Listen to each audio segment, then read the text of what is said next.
What's up mga tamago, Arinola gozaimasu para sa inyong lahat. This is me, Dong Ion TV. Another day and another update lang tayo dito sa Rohan 2. Dapat nyong malaman ito bago kayo maglalaro sa MMORPG or RPG game na katulad na ganito guys. So meron lang silang kaibahan guys nung mga naunang lumabas na Lord 9, Room at marami pang iba guys. So meron yung mga kaiba-ibahan dyan, no? So dito guys napansin ko lang kung tayo ay gustong mag-access doon sa kanilang next market kasi meron na tayong makukuha ditong mga item, no? At pwede na nating ibenta para mayroon tayong makukuha or makakapag-earn tayo nung kanilang token po dito. Ang kaibahan dito guys sa kanilang game, no? Dapat nyo talagang malaman to guys para at least magkaroon kayo ng idea, lalo na sa mga libre lang na naglalaro dito sa game na to. So punta lang tayo dito sa kanilang endgame guys, and then dito sa kanilang U, dito sa taas guys, so may U.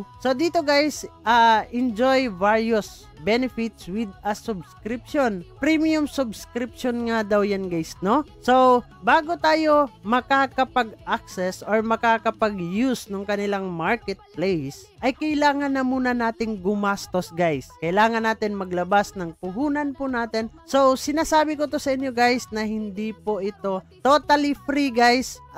Free naman siyang malaro lang, pero in return, in exchange guys, na ginugol po natin yung time, pagsasayang po natin ng oras, pagsasayang po natin ng energy or lakas po natin para makapaglaro tayo dito sa game, magpupuyat pa tayo guys, no? So dito guys, hindi ko din alam kung ano nga ba yung makukuha natin pag tayo ay nag-purchase na din dito. Sure nga ba tayo na mababalik yung ating $20 or nasa mahigit 1,000 dito sa Pilipinas guys? So ito lang naman yung ating magagamit guys. Use marketplace. Pwede tayong makapag-register ng items for sale, and then syempre guys makakapagbili din tayo ng mga items sa kanilang marketplace. And then Cron trading, register nga daw din tayo ng Cron for sale or makakapag-purchase po din tayo. So 1:1 trading, request item trades, and then makakapag-accept din daw tayo ng mga items po natin sa trades. And then battle rewards, acquire Cron, obtain tradable items. So guys, kung wala po tayong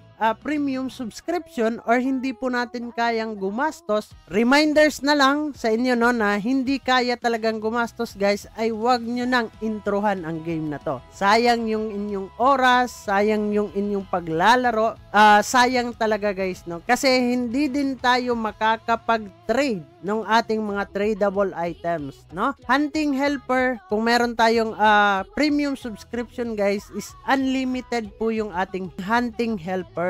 So guys, isa din dito na pwede nating i-access is yung kanilang attendance reward. Exclusive daily rewards upon purchase nga daw dito. So ano nga ba ang kaibahan ng mga unang lumabas guys? Kasi yung ibang unang mga lumabas po dito, like katulad ng Lord 9, ay free po tayo dun guys na makakapag-access ng kanilang next market. Dito sa Rohan 2 ay hindi po siya libre. Need po natin gumastos at need po natin maglabas ng investment or puhunan po natin bago nga tayo dyan makakapag-access guys, no? So yun lang talaga yung kaibahan guys. Dapat malaman talaga ninyo na ganito guys, meron tayong ilalabas na puhunan. So this is not a totally 100% na free at makakapag-earn tayo in return ng mga rewards po natin, no? So ayun guys, mag-isip-isip na po kayo kung papasok or hindi kayo maglalaro dito sa game na to. Hindi naman to paninira guys, ito ay awareness at guide na din para sa inyo, para malaman po ninyo na meron pa tayong igagastos dito before tayo makakapag-trade,